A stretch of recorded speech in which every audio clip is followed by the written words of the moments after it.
Hola asombrados, ¿cómo están? Espero que bien.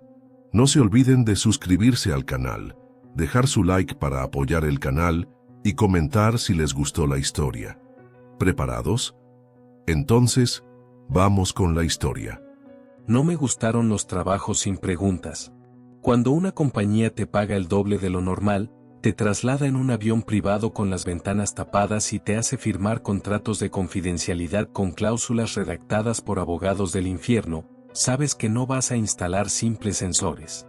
Aún así, acepté porque el mar era lo mío, porque la presión allá abajo nunca me molestó tanto como el silencio de la superficie. Y porque, después de casi una década haciendo trabajos en alta mar, desarrollas un instinto para saber cuándo escapar y cuándo resistir. Y en ese momento decidí resistir. El encargo vino con coordenadas específicas, una fosa oceánica en el Pacífico, más allá de cualquier ruta comercial, en una zona que, según los mapas oficiales, no tenía nada de especial. Pero los mapas mienten y eso lo supe apenas bajamos por primera vez. El barco de apoyo era un monstruo gris sin bandera, tripulado por un personal que no hablaba entre sí y que apenas nos miraba. Técnicos, supuestamente, aunque nunca los vi revisar una sola herramienta, todo el equipo nos fue entregado ya listo. Trajes de buceo reforzados para presión extrema, linternas con tecnología que ni siquiera conocía, cápsulas de descenso automatizadas que podían llegar a más de 8.000 metros con una precisión quirúrgica y una serie de sensores del tamaño de una mochila, con un sistema de fijación diseñado para anclarse al lecho marino. Nunca vi marcas de fábrica, ni números de serie, ni siquiera una etiqueta de advertencia. Nada. Era como si todo el equipo hubiera sido construido en un lugar que no existe oficialmente. El tipo que nos daba las instrucciones era igual de misterioso, un hombre de unos 50 años sin acento reconocible que hablaba con frases cortas y que respondía a las preguntas con otras preguntas.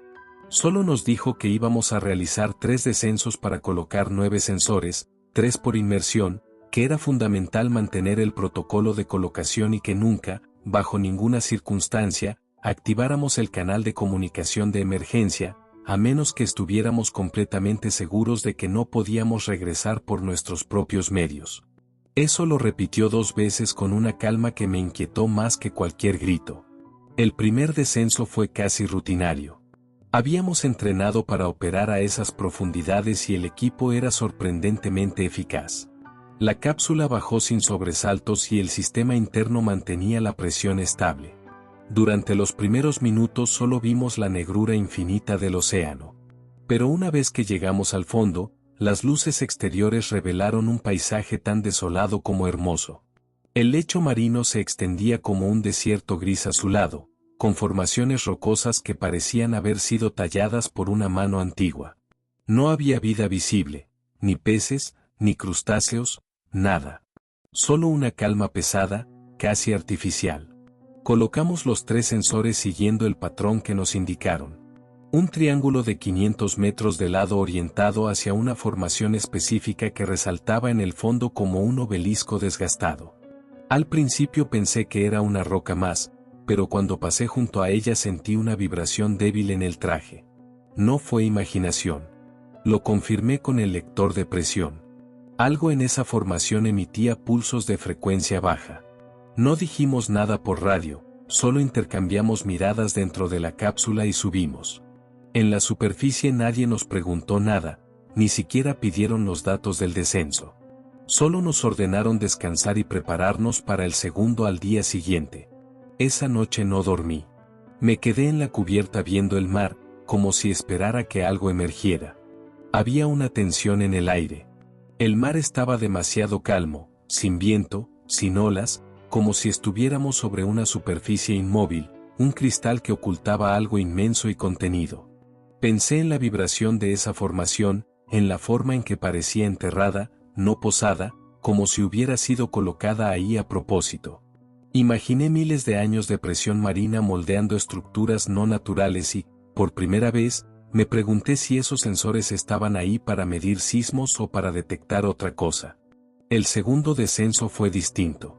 Apenas bajamos, noté que la temperatura había cambiado. A esa profundidad, todo debería mantenerse estable, pero el sistema marcaba una variación de casi 3 grados centígrados en menos de 20 minutos. Eso era imposible. A menos que algo gigantesco se hubiera movido cerca, la visibilidad también era distinta. El agua tenía una densidad extraña, como si estuviera cargada de partículas finas que flotaban en suspensión. No eran algas ni residuos, parecían más bien polvo bajo el mar. La idea me enfermó. Colocamos los 3 sensores en un patrón circular esta vez, según nuevas instrucciones que nos entregaron esa mañana. Ni siquiera mencionaron el patrón anterior. Cuando activamos el tercer sensor, este empezó a emitir un pitido irregular. No era una falla, era una especie de eco, como si algo respondiera. Lo grabamos, lo llevamos con nosotros y no dijimos nada. De nuevo, nadie preguntó al regresar. Lo inquietante fue que esa noche el barco perdió energía durante 6 minutos. Todo quedó en oscuridad. Solo las luces de emergencia se activaron.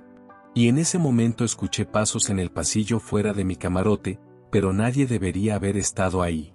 Lo sé porque me asomé apenas volvió la energía y no vi a nadie, pero la escotilla de acceso al laboratorio principal estaba abierta. Entré y encontré una de las cápsulas de descenso encendida. Mostraba un descenso reciente a las 3:27 de la madrugada. Nadie había bajado según los registros oficiales, pero alguien lo había hecho. Desde entonces, los técnicos dejaron de salir a cubierta. Se quedaban encerrados revisando pantallas que no mostraban datos visibles, solo líneas de código o gráficos sin leyenda. Era como si ya no necesitaran ocultarnos las cosas, como si supieran que pronto íbamos a entenderlo por nosotros mismos. El tercer descenso fue el último. Apenas bajamos supimos que algo había cambiado de forma definitiva. La cápsula comenzó a crujir antes de llegar al fondo y las luces exteriores apenas iluminaban unos metros. El polvo en suspensión era tan denso que parecía niebla sólida. Solo podíamos guiarnos por radar, pero incluso eso fallaba por momentos. Las señales se distorsionaban, como si el agua estuviera absorbiendo las ondas. Y entonces vimos las estructuras, no una, varias decenas de formaciones parecidas a la del primer día, alineadas como un cementerio sumergido. No eran naturales. Algunas tenían formas geométricas precisas, otras parecían erosionadas, como si hubieran estado ahí por siglos. Cuando colocamos el último sensor en el centro del área, este se activó solo. No tuvimos que encenderlo y, en ese momento, todos los sensores comenzaron a emitir un sonido, primero bajo, luego más fuerte, un patrón, 3 pulsos cortos, 2 largos, una pausa y otra vez era un código, algo, una inteligencia. Estaba escuchando y respondía. No sé cuánto tiempo pasó antes de que ordenaran subir. Ni siquiera recuerdo haber activado la cápsula. Solo sé que la cápsula tembló durante el ascenso y que en un momento todas las luces se apagaron y vimos una sombra cruzar a unos metros. No era un animal, no se movía como uno. Era algo más, algo que se deslizaba como si nadara en otra dirección del espacio, como si la gravedad no lo afectara. Volvimos a la superficie y el barco ya no estaba donde lo dejamos. Estaba girado 180 grados y todos los sistemas estaban apagados. Subimos en silencio. Nadie nos recibió. Solo encontramos una nota en la escotilla del laboratorio, ya está despierto. Estuvimos casi una hora deambulando por el barco antes de aceptar que algo no cuadraba. No solo porque no encontrábamos a nadie, sino porque el ambiente había cambiado por completo, como si hubiéramos subido a un lugar distinto al que habíamos dejado, como si el ascenso no hubiera sido simplemente vertical, sino a través de algo más, un límite invisible. Todo seguía en su sitio. Las cabinas estaban intactas. El equipo estaba asegurado en su lugar. Los controles funcionaban parcialmente y la mayoría de las puertas no estaban forzadas. Pero el aire dentro de la nave olía distinto, una mezcla de sal rancia, metal oxidado y algo más, como si hubiera humedad acumulada durante meses en cada rincón, como si el barco hubiese estado abandonado mucho más tiempo del que habíamos pasado abajo. Lo más inquietante era el silencio, uno absoluto, como si el mar también hubiese decidido quedarse quieto. No había olas ni viento, ni siquiera el crujido metálico de la estructura, como si todo estuviera suspendido dentro de un vacío. En el laboratorio encontramos los monitores encendidos, mostrando líneas de datos en tiempo real provenientes de los sensores, pero algo andaba mal. En lugar de lecturas sísmicas normales, aparecían secuencias que recordaban electroencefalogramas, picos y patrones repetitivos que parecían más bien una actividad cerebral que movimientos de placas tectónicas.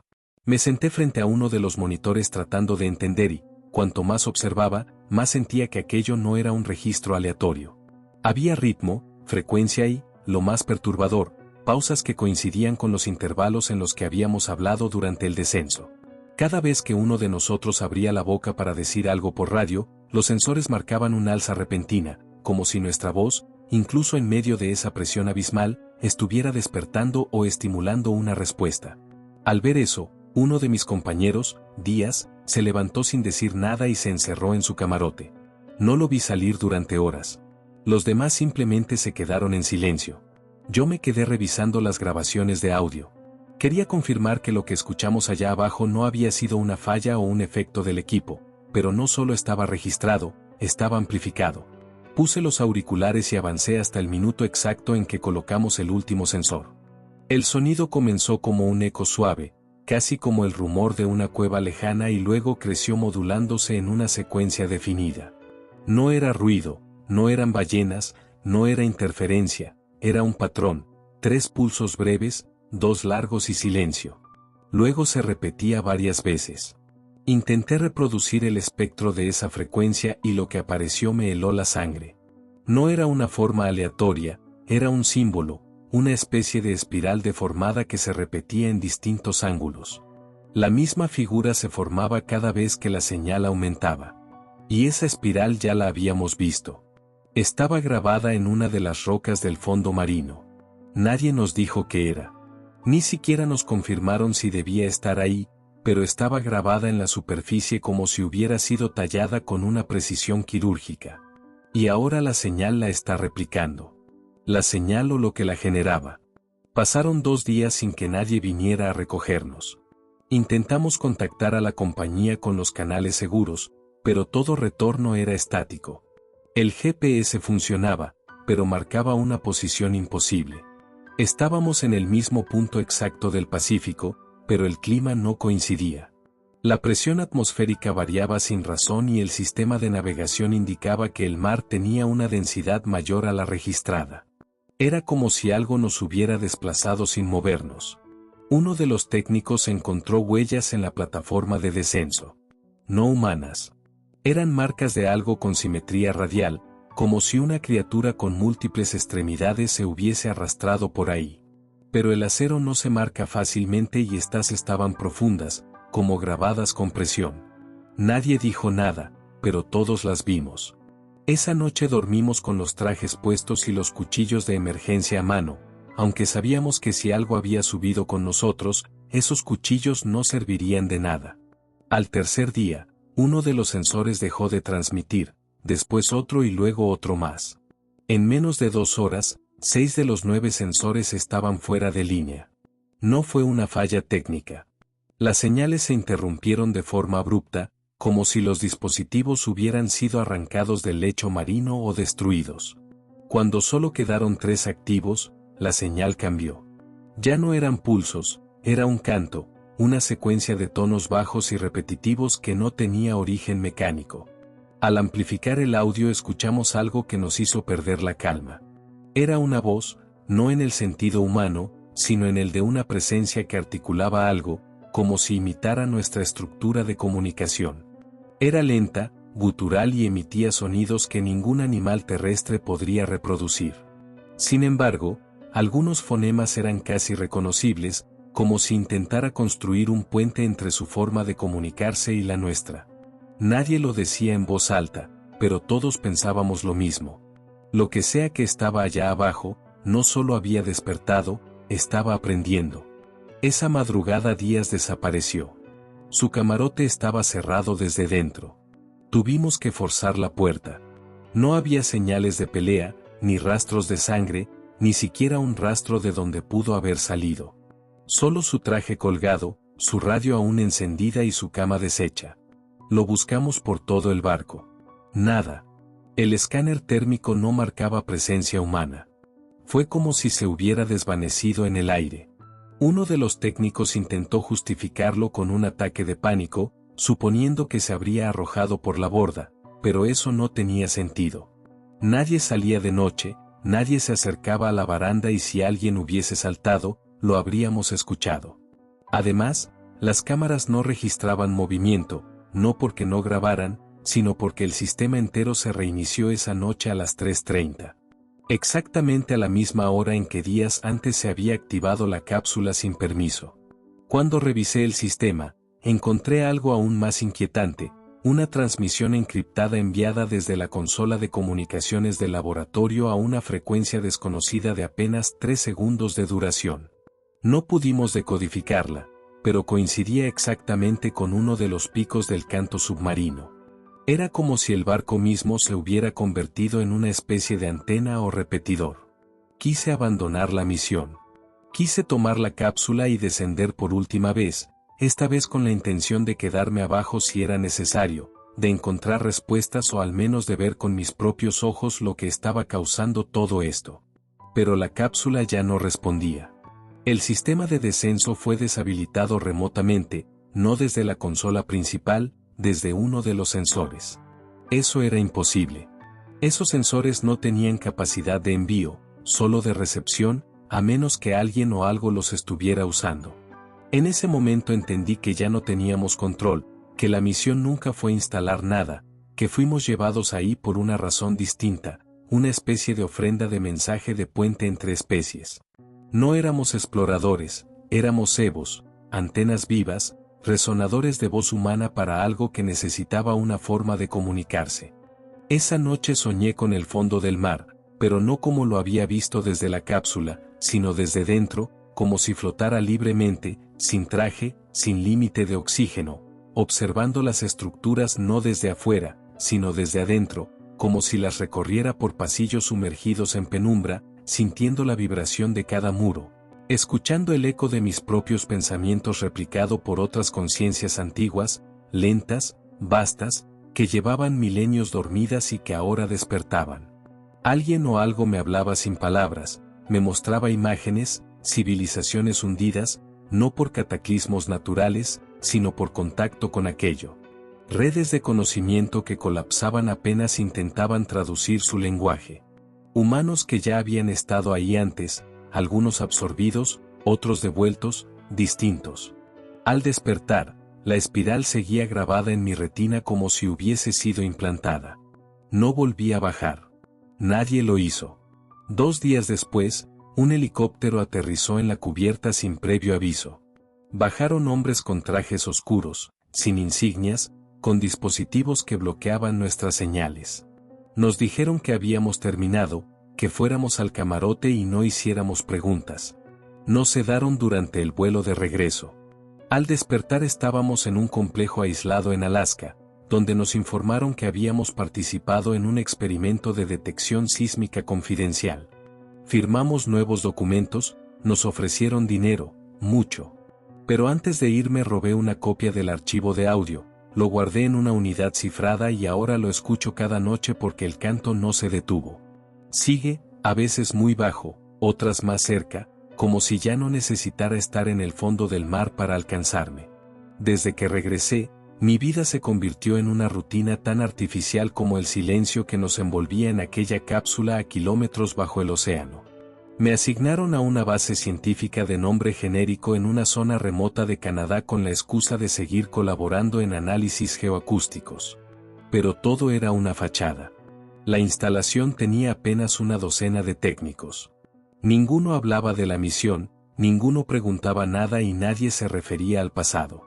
La mayoría de los que estuvieron conmigo en aquel barco no volvieron a aparecer. Solo reconocí a uno de los ingenieros Ocampo que evitaba mi mirada cada vez que nos cruzábamos.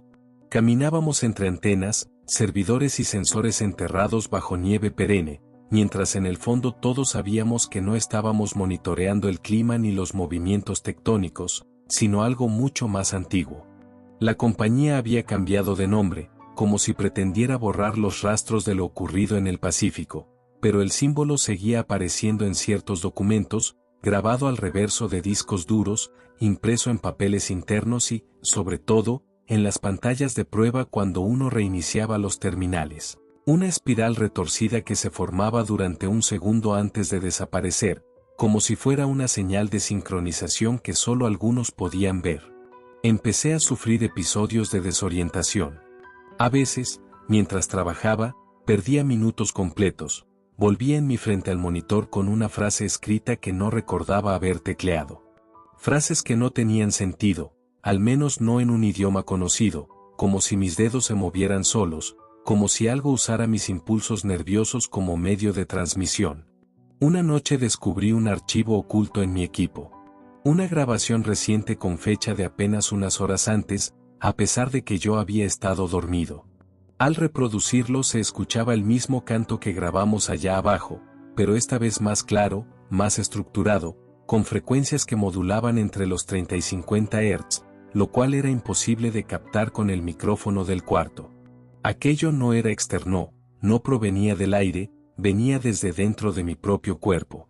Lo supe porque cuando conecté un sensor de contacto a mi cuello, la señal coincidía con mis impulsos nerviosos.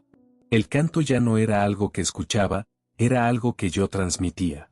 Intenté hablar con los de seguridad, pero me ignoraron. Fui al médico de la base, un tipo de rostro inexpresivo que apenas me auscultó y me recetó sedantes sin explicarme nada. Dijo que eran efectos secundarios del encierro, del clima, del estrés postraumático. Yo asentí solo para que me dejara salir, pero sabía que mentía. La compañía sabía perfectamente lo que pasaba. Nos habían expuesto a algo que no entendían por completo o que entendían demasiado bien y ahora nos estaban aislando para observar lo que ocurría. No éramos empleados, éramos huéspedes de algo que ellos no podían contener. Aquella noche volví a tener los sueños, pero esta vez no eran pasivos. No estaba viendo, estaba caminando bajo el agua entre estructuras que desafiaban la geometría humana, hechas de ángulos imposibles, con texturas que parecían moverse al tocarlas, con escaleras que no conducían a ningún lado y puertas que se abrían sin que nadie las empujara. Dentro de esas construcciones había una sensación de propósito, no de vida en el sentido biológico, sino de conciencia, una forma de inteligencia que no necesitaba ojos ni boca, que pensaba en pulsos, en frecuencias, en formas. Y yo era parte de ese pensamiento. Era como si me hubiera convertido en una neurona dentro de un cerebro enorme que yacía dormido bajo kilómetros de agua. Y ahora lentamente empezaba a activarse, célula por célula, impulso por impulso. Y cada uno de nosotros, los que descendimos, éramos ahora nodos que lo ayudaban a despertar. Un mes después llegó un convoy no identificado. Trajeron una cápsula que reconocí de inmediato.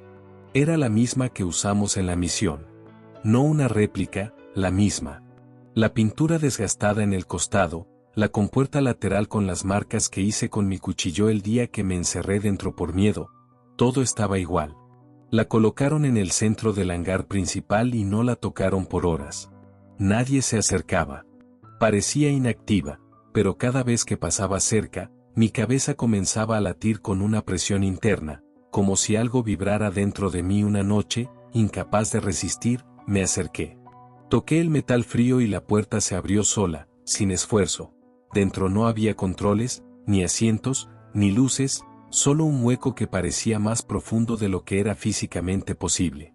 Metí una linterna, el haz de luz no rebotó, era como si la luz fuera absorbida. Cuando retiré la mano, tenía los dedos entumecidos, como si hubieran estado sumergidos en hielo. Lo más inquietante fue ver la grabación del sistema de seguridad. Después no se veía nada. Durante el tiempo en que estuve junto a la cápsula, el video se transformó en un patrón gris lleno de distorsión y luego, al final, por menos de un segundo, se formó la espiral como si fuera una especie de firma de presencia. Nadie me interrogó, nadie me detuvo, pero al día siguiente la cápsula ya no estaba. En su lugar había un nuevo generador, uno que, según el informe técnico, estaba alimentado por una fuente termoeléctrica desconocida. Cuando pregunté de qué se trataba, me respondieron que era tecnología experimental, pero yo sabía la verdad. Habían conectado la cápsula a la red de la base. Estaban usando su interior como un nodo de energía, quizás no solo para alimentar, sino para transmitir. Durante las semanas siguientes, los cambios se intensificaron. Ya no solo tenía lapsos de conciencia. Empecé a hablar en sueños. Según los registros, grabaron mi voz repitiendo los mismos patrones del canto, esta vez con fonemas más definidos. Frases que al parecer coincidían con registros antiguos de lenguas olvidadas, incluso con secuencias de código binario. Era como si mi mente estuviera funcionando como un traductor natural, como si algo allá abajo me usara como canal de entrada y salida. Intenté escapar.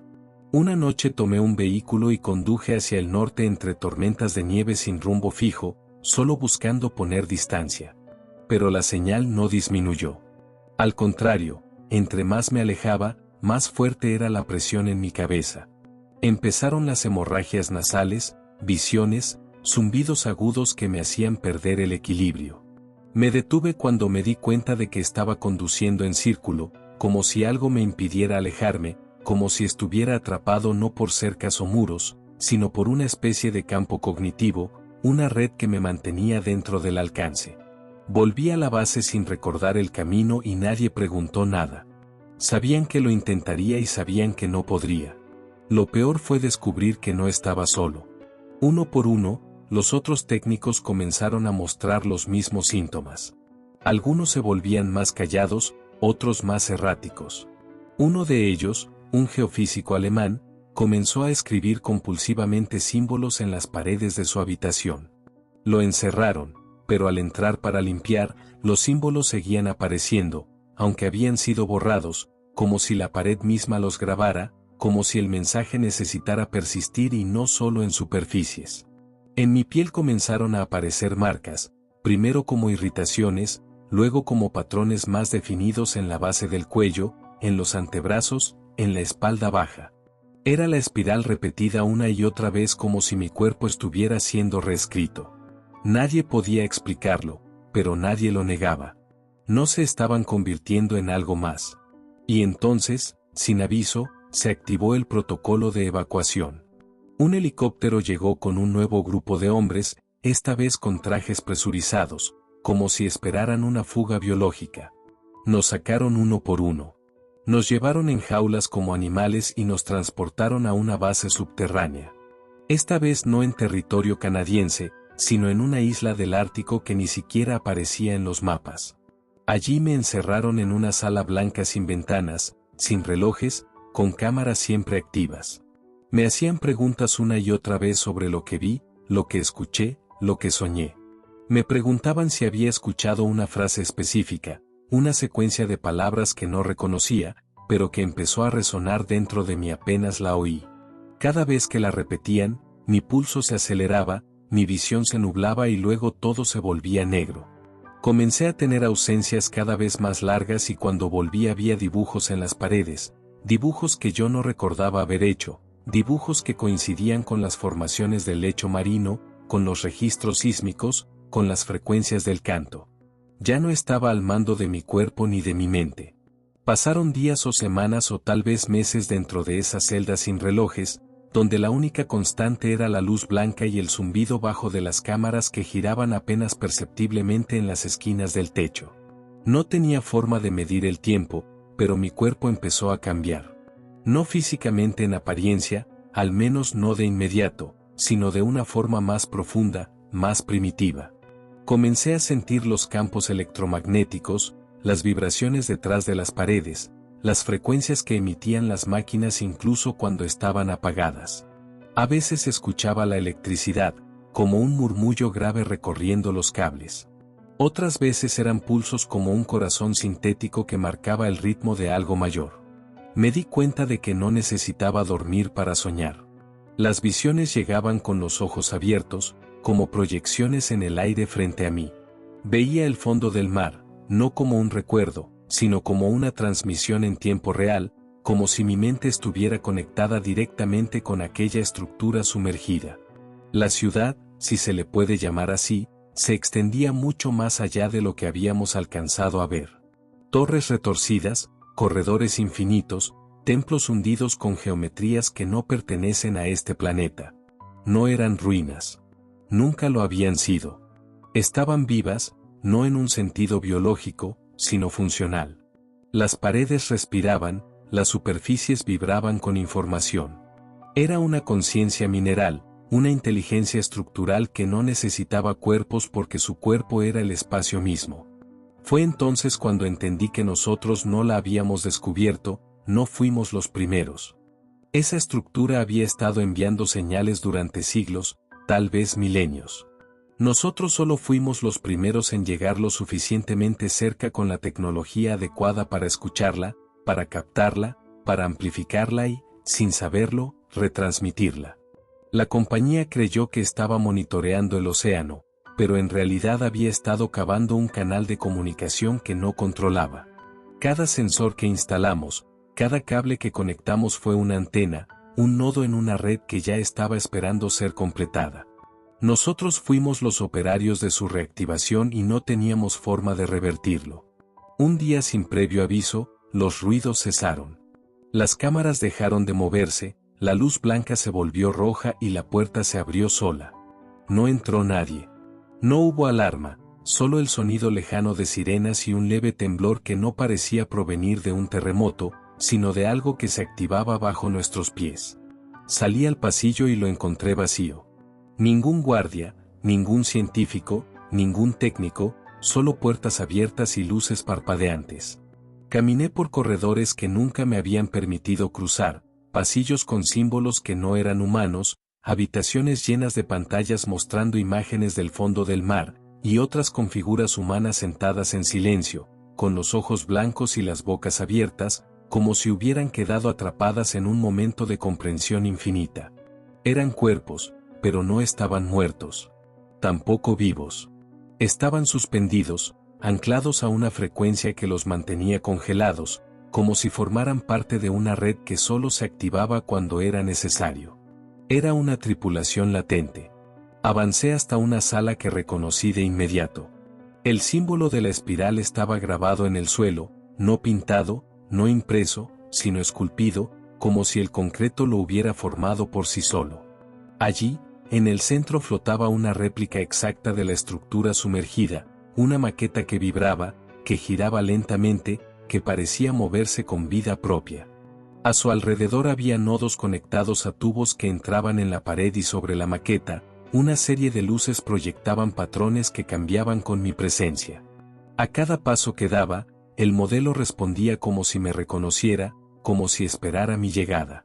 Coloqué mi mano sobre la estructura y vi todo, no con los ojos, sino con la mente, un flujo de imágenes, sonidos y conceptos que no tenían palabras en ningún idioma humano, pero lo entendí. Todo, su origen, su función, su propósito. Aquella ciudad era una máquina, no hecha por humanos, ni siquiera por seres vivos en nuestro sentido biológico.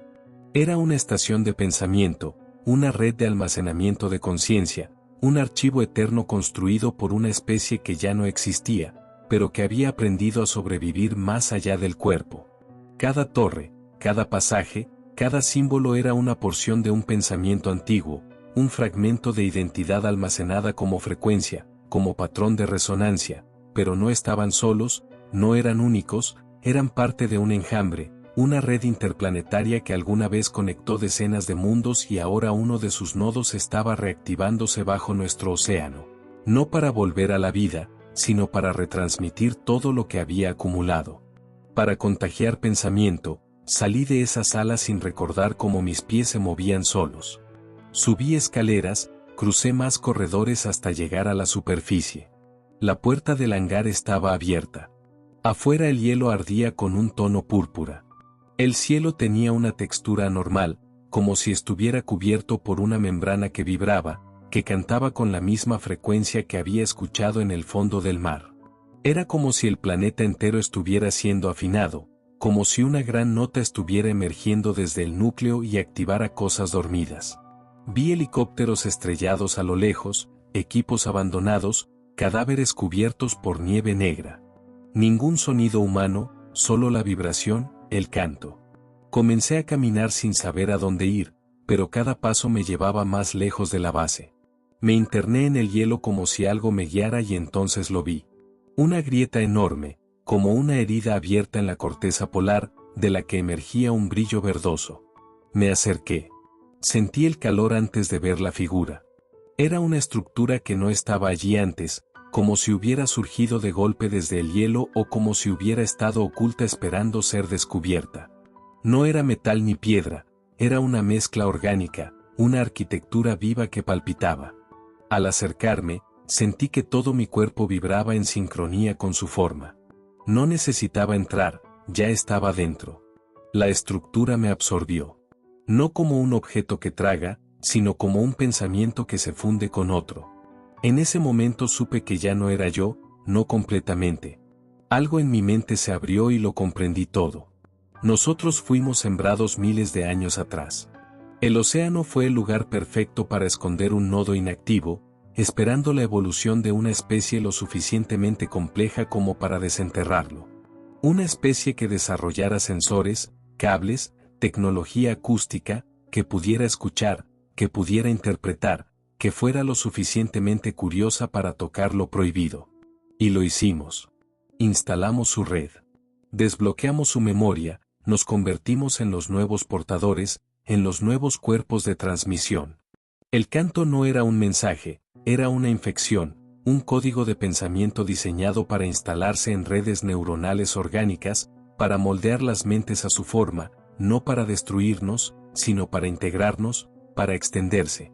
Y ahora ya no había vuelta atrás. Yo lo era. Era parte de eso y no era el único.